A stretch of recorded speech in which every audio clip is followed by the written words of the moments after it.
নমস্কাৰ জিকে হাব বাই কাবেৰীলৈ সকলোকে স্বাগতম মই কাবেৰী হাজৰিকা আজিৰ এই ভিডিঅ'টোত মই অসমৰ কৃষ্টি সংস্কৃতি অসমৰ উৎসৱ পাৰ্বণ গীত মাতৰ বিষয়ে আলোচনা কৰিম আহক আমি ভিডিঅ'টো আৰম্ভ কৰোঁ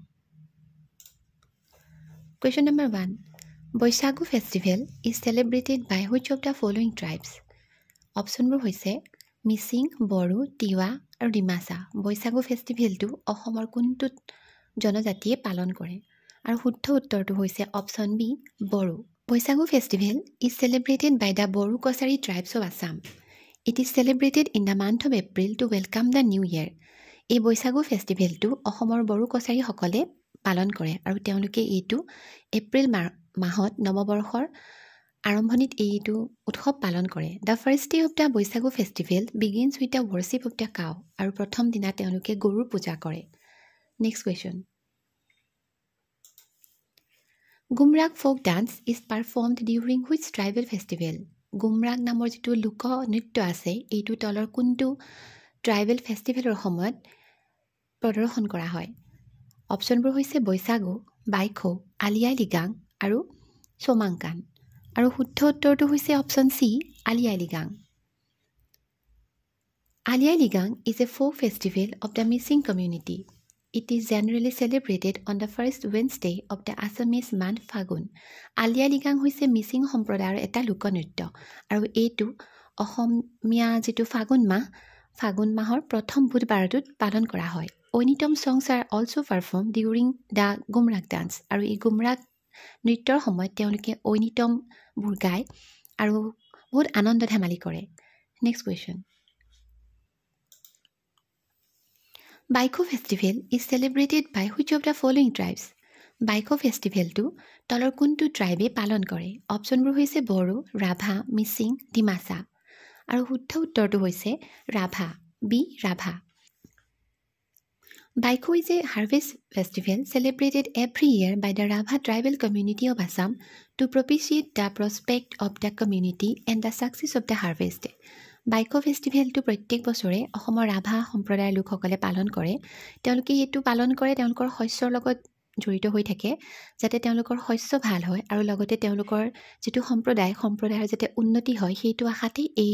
ফেষ্টিভেলটো পালন কৰা হয় The festival is celebrated on the first day of Assamese month Jet. এইটো জেঠ মাহৰ প্ৰথম দিনটোত তেওঁলোকে এই উৎসৱটো পালন কৰে This year it was celebrated on 14th of June আৰু এই বছৰ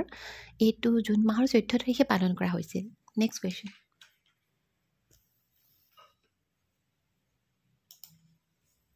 Which of the following is considered as the royal deity of the Ahom community? তলৰ কোনজনক আহোমসকলৰ ৰাজকীয় দেইটি অৰ্থাৎ উপাস্য দেৱতা হিচাপে মানে তেওঁলোকে অপচনবোৰ হৈছে Hemphu B Somdeu C Kundali D none of the above আৰু শুদ্ধ উত্তৰটো হৈছে বি সোমদেউ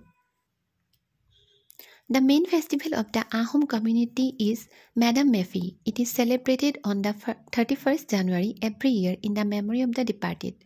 আহোমসকলৰ মুখ্য উৎসৱটো হৈছে মেডাম মেফি আৰু প্ৰত্যেক বছৰে 31 জানুৱাৰীত তেওঁলোকে মেডাম মেফি উদযাপন কৰে তেওঁলোকৰ পূৰ্বপুৰুষসকলৰ স্মৃতিত next question The Somankan festival is celebrated by which of the following tribes? তলৰ কোনটো ট্ৰাইবে সোমাংকান ফেষ্টিভেলটো পালন কৰে অপচনবোৰ হৈছে কাৰ্বি ৰাভা হাজং আৰু ডিমাছা আৰু শুদ্ধ উত্তৰটো হৈছে option A Karbi The most important festival celebrated by the Karbi people are ৰংখেৰ Hacha Kekan সোমাংকান etc. কাৰ্বিসকলে উদযাপন কৰা যিবোৰ ইম্পৰ্টেণ্ট ফেষ্টিভেল আছে সেইবোৰৰ ভিতৰত হৈছে ৰংখেৰ হাছা কেকান সোমাংকান ইত্যাদি The Karbis perform the Somankan ceremony for offering prayers for the eternal peace of the deceased. আৰু কাৰ্বিসকলে তেওঁলোকৰ যিসকল মৃতকসকলৰ আত্মাৰ শান্তিৰ কাৰণে এই সোমাংকান ফেষ্টিভেলটো পালন কৰে The ceremony is basically the most elaborate and expensive one which continues for 4 days and 4 nights non-stop. আৰু এই অনুষ্ঠানটোত তেওঁলোকে যথেষ্ট খৰচ কৰে আৰু লগতে এইটো এটা বিস্তৃতভাৱে পালন কৰা অনুষ্ঠান কাৰণ এই অনুষ্ঠানটো 4 দিন আৰু 4 ৰাতি একেৰাহে চলি থাকে it is primarily a death ceremony আৰু এইটো আচলতে এটা মৃতকৰ স্মৃতিত মৃতকৰ বাবে পালন কৰা এটা অনুষ্ঠান next question Wangala is celebrated by which of the tribes? Wangala তলৰ কোনটো ট্ৰাইবে পালন কৰে Mising B Garo C Tiwa D Bodo আৰু শুদ্ধ উত্তৰটো হৈছে বি গাৰো ৱাংগালা অনুষ্ঠানটো গাৰোসকলে পালন কৰে it is a harvest festival of the Garo people it is perform in the অনাৰ of Saljong, the sun god of fertility. It is also called the Festival of 100 Drums. এই Wangala অনুষ্ঠানটোক festival of 100 ড্ৰামছ বুলিও কোৱা হয় কাৰণ ইয়াত 100টা ড্ৰাম বজোৱা হয় আৰু এই অনুষ্ঠানটো এটা শস্য চপোৱাৰ অনুষ্ঠান শস্য চপোৱাৰ লগত জড়িত হৈ থাকে গাৰোসকলে ইয়াত সূৰ্য দেৱতাৰ সন্মানৰ অৰ্থে এই অনুষ্ঠানটো উদযাপন কৰে যিহেতু সূৰ্য দেৱতাক তেওঁলোকে উৰ্বৰা শক্তিৰ দেৱতা বুলিও মানে নেক্সট কুৱেশ্যন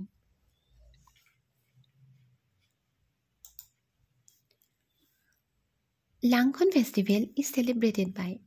লাংখন ফেষ্টিভেলটো কোনে পালন কৰে অপশ্যনবোৰ হৈছে A Dimasa B Tiwa C Karbi D Bodo আৰু শুদ্ধ উত্তৰটো হৈছে B Tiwa Langkhon is a harvest festival celebrated by the Tiwa community in the months of November December and January Langkhon ফেষ্টিভেলটো তিৱা সম্প্ৰদায়ৰ লোকসকলে নৱেম্বৰ ডিচেম্বৰ আৰু জানুৱাৰী মাহত পালন কৰে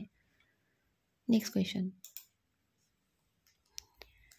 Which of the following festivals are celebrated during the Magh Bihu of the Tea tribes? তলৰ কোনটো অনুষ্ঠান মাঘ বিহুৰ সময়ত চাহ জনজাতীয় লোকসকলে পালন কৰে অপশ্যন এ জাহাং পূজা অপশ্যন বি টুসু পূজা অপশ্যন চি সোহৰাই পূজা অপশ্যন ডি খেৰাই পূজা আৰু শুদ্ধ উত্তৰটো হৈছে অপশ্যন বি টুসু পূজা The টুসু পূজা is an important festival of the tea tribes of Assam. Tusu পূজাটো হৈছে চাহ জনজাতীয় লোকসকলৰ এটা অতি গুৰুত্বপূৰ্ণ পূজা They worship Tusu Devi a folk goddess of the tea tribes. তেওঁলোকে চাহ জনজাতীয় লোকসকলৰ যিগৰাকী লোক দেৱী গডেছ টুসু দেৱী তেওঁৰ উপাসনা কৰে In Assam it is celebrated in the months of Magh and Puh আৰু অসমত এইটো মাঘ আৰু পুহ মাহত অনুষ্ঠিত কৰা হয় next question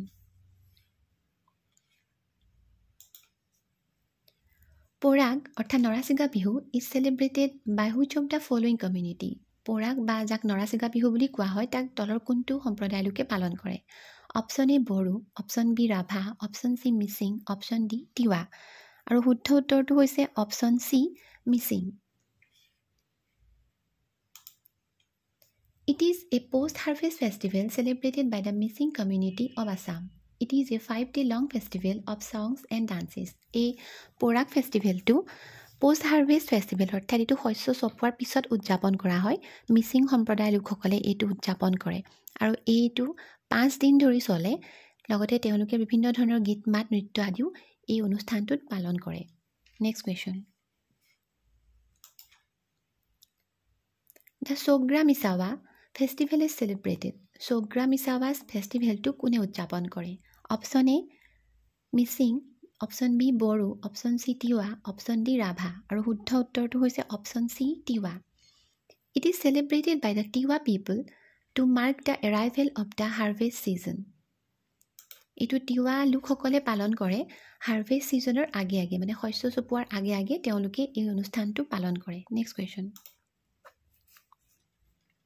নাংগেলি geet is sung in which of the districts Nangeli গীত তলৰ কোনখন জিলাত গোৱা দেখা যায় option A Nagaon option B Goalpara option C Darrang option D Sonitpur আৰু শুদ্ধ উত্তৰটো হৈছে option C Darrang It is a folk song sung by the cowboys in Dorong district. এই নাংগেলি গীতবোৰ দৰং জিলাত যিবিলাক গৰখীয়া ল'ৰা আছে তেওঁলোকে গোৱা দেখা যায় বিশেষকৈ নাংগেলি শব্দটোৰ অৰ্থ হৈছে নাঙঠ এইটো এটা যৌন আবেদনময় গীত নেক্সট কুৱেশ্যন কৰম পূজা ইজ চেলিব্ৰেটেড বাই কৰম পূজা কোনে উদযাপন কৰে option A Bodo option B tea tribe option C Tiwa option D Rabha আৰু শুদ্ধ উত্তৰটো হৈছে option B tea tribe It is the most important festivals of the tea tribe community of Assam. Tea tribe অসমৰ যিটো টি ট্ৰাইব চাহ জনজাতীয় লোক আছে তেওঁলোকৰ যিবোৰ ইম্পৰ্টেণ্ট ফেষ্টিভেল আছে তাৰ ভিতৰতে কৰম পূজাটো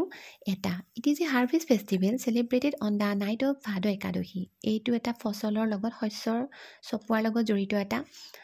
ফেষ্টিভেল উৎসৱ যিটো ভাদ মাহৰ একাদশী তিথিত পালন কৰা হয় next question Kusan Gan is a popular theatre of which of the following regions? কুচানগান হৈছে এটা জনপ্ৰিয় থিয়েটাৰ এখন জনপ্ৰিয় থিয়েটাৰ তাক তলৰ কোনটো অঞ্চলত দেখিবলৈ পোৱা যায় option A Dhubri B Bongaigaon C Goalpara আৰু ডি হৈছে বৰপেটা আৰু শুদ্ধ উত্তৰটো হৈছে option C Goalpara It is a popular folk theatre of Gwalpara region of Assam comprising of music, dance and acting.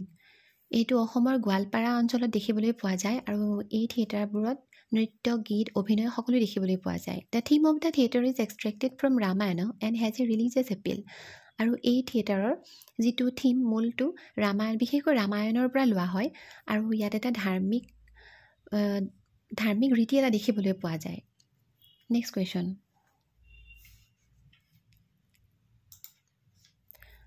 Farkanti is celebrated by which of the following tribes? Farkanti তলৰ কোনটো ট্ৰাইবে উদযাপন কৰে option A Rabha option B Garo option C Dimasa option D Karbi আৰু শুদ্ধ উত্তৰটো হৈছে option A Rabha Farkanti is a song and dance ritual performed after the death of a person among the Rabha tribe of Assam and Meghalaya. Assam আৰু মেঘালয়ত এই ফাৰকান্তি অনুষ্ঠানটো ৰাভাসকলে পালন কৰে এইটো এটা নৃত্য গীতৰ অনুষ্ঠান বিশেষকৈ এজন ব্যক্তিৰ মৃত্যুৰ পিছত তেওঁলোকে পালন কৰে The purpose of the performance is to enliven the sorrowful atmosphere and to show reverence and respect to the departed soul. মৃতকৰ আত্মাৰ শান্তিৰ বাবে আৰু মৃতকৰ আত্মাক শ্ৰদ্ধা জনাই তেওঁলোকে এই অনুষ্ঠানটো পালন কৰে আৰু লগতে এটা শোকৰ পৰিৱেশ তেওঁলোকে সৃষ্টি কৰে next question Haidang geet is performed by which of the following tribes Haidang গীত তলৰ কোনটো ট্ৰাইবে পালন কৰে গায় option A Garo option B Mising option C Tiwa option D Sonowal Kachari আৰু শুদ্ধ উত্তৰটো হৈছে option D Sonowal Kachari Haidang geet is an ancient folk song of the Sonowal Kachari people Sonowal কছাৰীসকলৰ এটা পুৰণিকলীয়া লোকগীত হৈছে হাইডাং গীত These songs are an essential part of the Baitho Puja and describes the origin of the universe and the world. আৰু এই গীতবোৰ হাইডাং গীতবোৰ আচলতে বাইথ পূজাৰ এটা অতি প্ৰয়োজনীয় অংশ আৰু এই গীতবোৰে বিশ্ব ব্ৰহ্মাণ্ডৰ উৎপত্তিৰ যিটো কথা সেইবোৰ বৰ্ণনা কৰে সো ফ্ৰেণ্ডছ আজিলৈ ইমানেই থেংকছ ফৰ ৱাচিং মাই ভিডিঅ' যদি আপোনালোকে মোৰ ভিডিঅ'টো ভাল পায় তেনেহ'লে প্লিজ মোৰ ভিডিঅ'টো লাইক কৰিব ছাবস্ক্ৰাইব কৰিব ধন্যবাদ